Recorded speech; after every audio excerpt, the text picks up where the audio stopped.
name is Ajay Bansal, and today we are going to talk about beautiful concept of 5-year integrated programming management (IPM), which was offered by IIM Indore, started in 2011, and it is being offered by so many other IIMs and some other top E schools.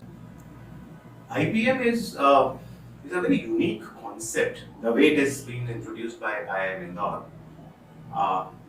It should be looked at as a 3+2 kind of a course, where 3 years of undergrad followed with 2 years of postgrad. So that is MBA. And just like students can do after 12th, they can get into professional courses like chartered accountancy, law. Similarly, right after class 12, students can get into a top P school for a 5-year integrated programming management. For the year 2022 admissions, this program is available in 5 IIMs. So that include IIM Indore, IIM Rohtak, IIM Ranchi, IIM BodhGaya, and IIM Jammu. And then other than these IIMs, other top universities and institutes like IIFT, like NALSA in Hyderabad, Nirma University in Hyderabad. IPM is being offered by more and more top universities, and I'm very sure that in the next few years, students would have many IPM options for management, for getting into India right after class. A few words about understanding this IPM. The way IIM Indore has designed it, the first 3 years is what they call as foundation program management. So one thing which is so beautiful about it is that the first 3 years, the undergrad part is not a BBA. It is not a bachelor's in management. This is more of a foundation program that covers so many fundamental dimensions of a student getting ready for the last 2 years, which is the core of management education. So the first 3 years would cover on one side economics and subjects related to economics. On other side, mathematics, analytics, statistics, the mathematics side of business management foundation. Then humanities, sociology, psychology, political science, communication and language, which necessarily includes good English, and in fact one of the foreign languages. So all this together creates such a strong base for someone to be able to pursue the 2 years of rigorous business management program at the PG level. Now I want to focus on students who want to target IPM admissions for this year, and particularly for IIM Indore. So the admissions to IIM Indore will be multiple stage selection process, beginning with the first phase, which is the written examination, which is called as IPM-AT. IPMAT is how popularly students would call it. This year the exam is scheduled for 2nd of July 2022, and the forms have already been filled. I am now talking to students who have filled up the form on how they should be preparing and what is it they have to keep in mind. So to begin with the eligibility criteria. Now it's important to know, those who have written class 12th board exam this year are eligible, even if the results are not out correctly. And among droppers, that's a very commonly used term, droppers, that is somebody who passed out class 12 in earlier years. As per the eligibility, those who have passed class 12 in previous 2 years, that is 2021 and 2020, are also eligible to seek admission in IPM this year. There are 2 more aspects to eligibility. One is age. So the age is defined as somebody who has been born on or after 1st of August 2002. I repeat, 1st of August 2002.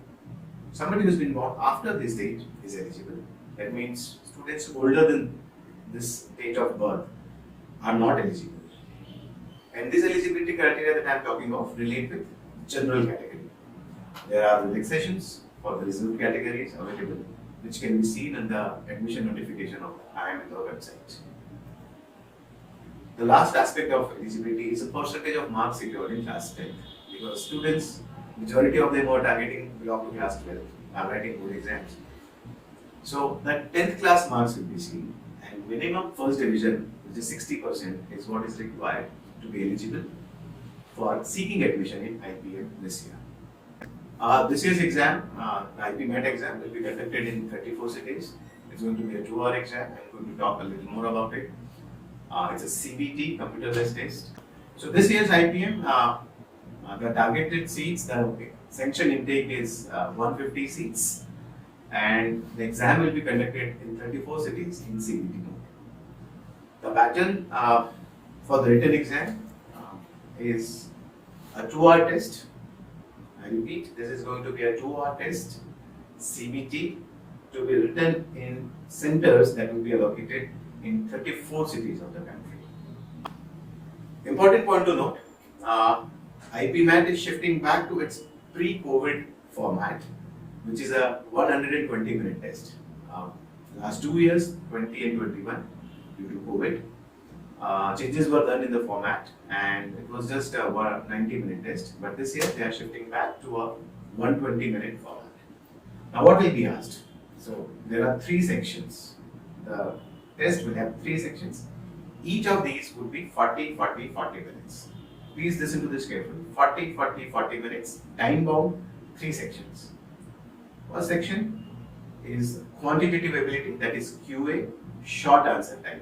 That is QA short answer, which is not MCQ, where a single answer is to be written, typed on the screen as a fill in the blank kind of a thing. The second section will be again quantitative ability, quantitative aptitude, QA, MCQ section. So this section will have multiple choice questions. And the third section will be about verbal ability, VA, again an MCQ based pattern here.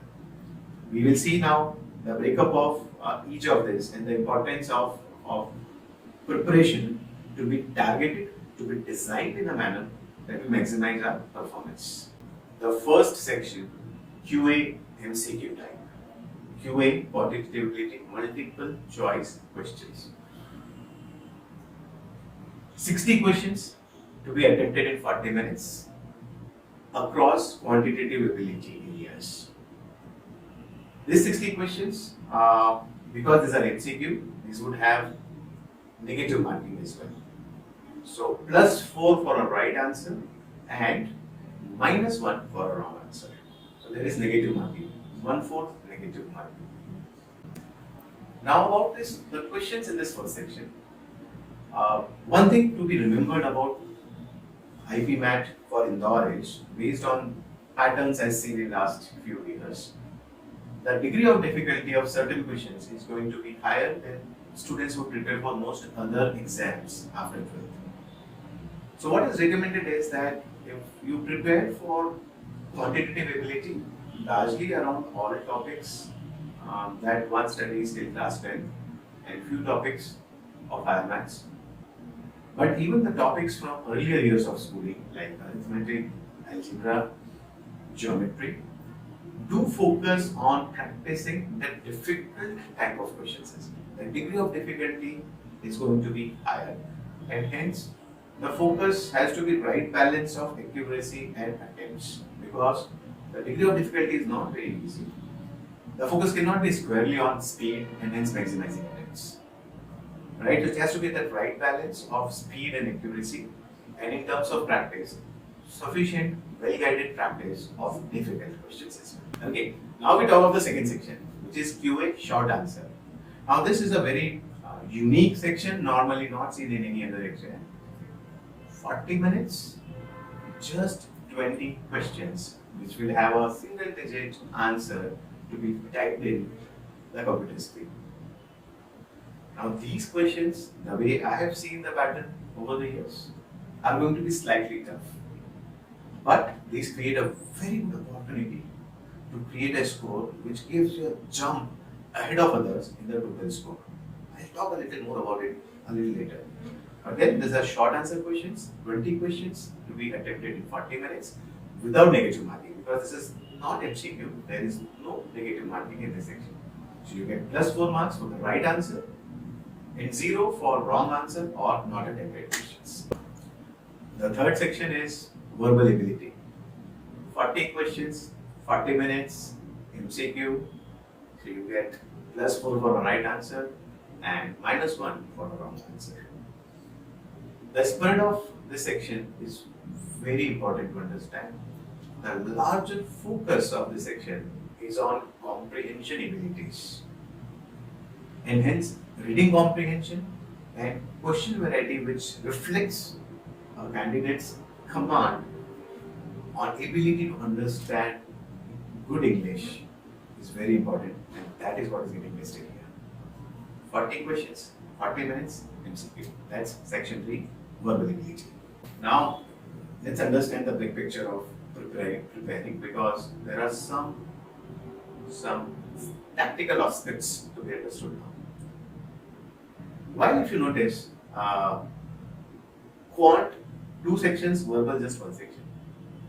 Number of questions, total number of questions in quant would be 60 plus 20, that is 80. The number of questions in verbal will be just 40. But this is the incomplete picture, my difference. This year, the IPM admission process clearly declares that in preparing the scorecard of written test, 50% weightage would be assigned to the verbal section and 25% to each of the 2 sections of quantitative ability. So what does that mean? Verbal ability, which in terms of time, in terms of number of questions, has got just 1/3 the weightage, would have actually an impact of 50% in your written test score, which means the preparation focus has to be on verbal ability, which cannot be looked at as just 1/3. It has to be seen in the preparation part as something that is going to command 50% weightage in your written test score. Now let's discuss the cutoffs of all the 3 sections.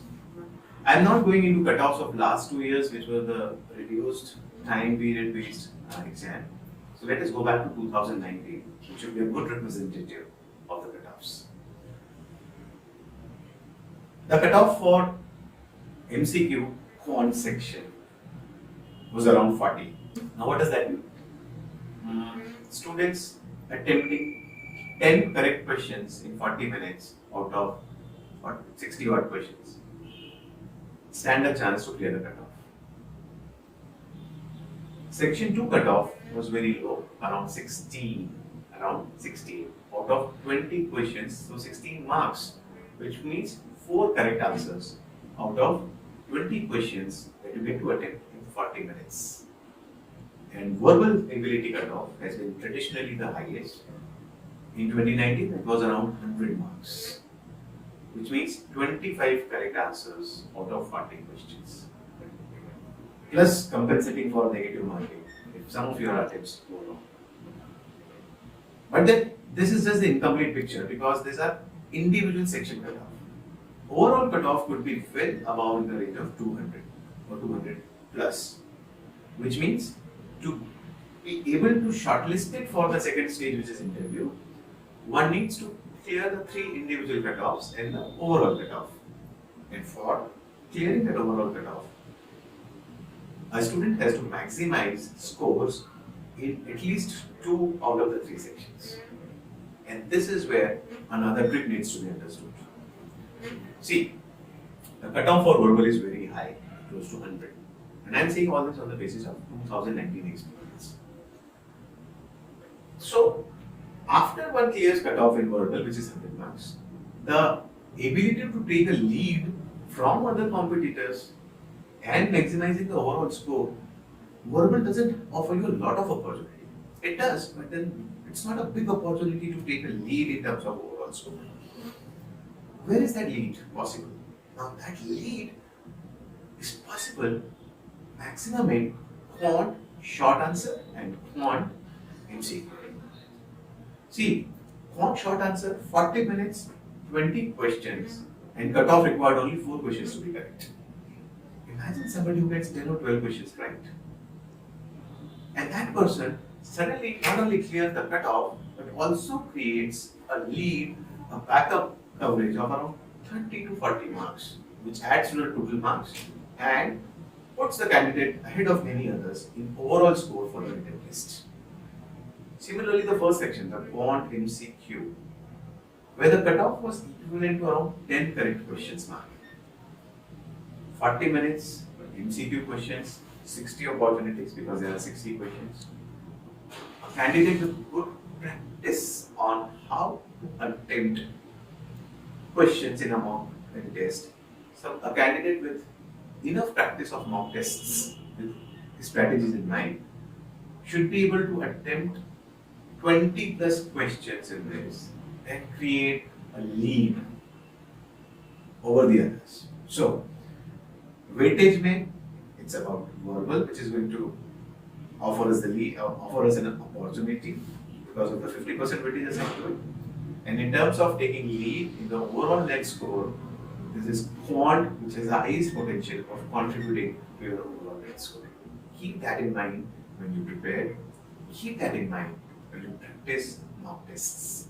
And because this pattern is very unique, different from most other exams in this category, be it the other IIM entrance exams, the symbiosis, IIM university exams, the more traditional patterns that we've seen, more uniform and similar patterns. IPMAT of IIM Indore is differently placed, and it requires that extra amount of guidance, wherein I would recommend students not to rely just on books, but to really take some professional help from coaching centers. I now want to talk to students who just completed their 12 boards or either are just 1 or 2 exam papers to go for completion of 12th board. There is one peculiar challenge, my dear friends, in front of you. Traditionally, between the 12th board completion and conduction of these tests, especially IIM in the IPMAT, seen there was a window of around 40-45 days, sometimes 50 days available for students to do their preparation after class 12 board exams. This year, this window is limited. In some cases, it would be as less as 25 days only, and hence the days immediately after your 12th board and between the exam will demand a lot of hard work from you. A lot of hours to be put in because you have to ensure a minimum coverage of course, and most important, a practice based on the pattern of the examination. Remember, what you know as concepts, fundamental knowledge is very important. No doubts about it. But what adds and what brings that final push into maximizing your marks is practice based on test taking techniques that you apply, the strategies for writing the entrance test, which is where you maximize your score with the given conceptual knowledge that you have. Now, what happens after the written test? So, what IIM Indore does is they shortlist based on the ATAs, the admission test score. They shortlist certain number of candidates for the next stage where they conduct personal interviews. Based on previous year's data, this number could be around 900. It's not a fixed number, but around 900 students get shortlisted for an interview, and they are expected to face an interview in front of the panel. And then for performance in the interview, marks are awarded. How the final merit list gets created is using a combination of the ATS, the admission test score, and the interview scoring. And the assigned weightages, the declared weightages are 65% for the ETS, the written test, and 35% for the performance in interview. So, 2 ways to look at it. Admission test scores, if you maximize using the kind of strategies I talked of, will give you a weightage of 65% in the overall score. And 35% to an interview also suggests that there is an enough window of opportunity available to cover up for slightly less marks in written test by an absolutely top class performance in the interviews. All the best to candidates who are preparing for this year's IPMAT examination.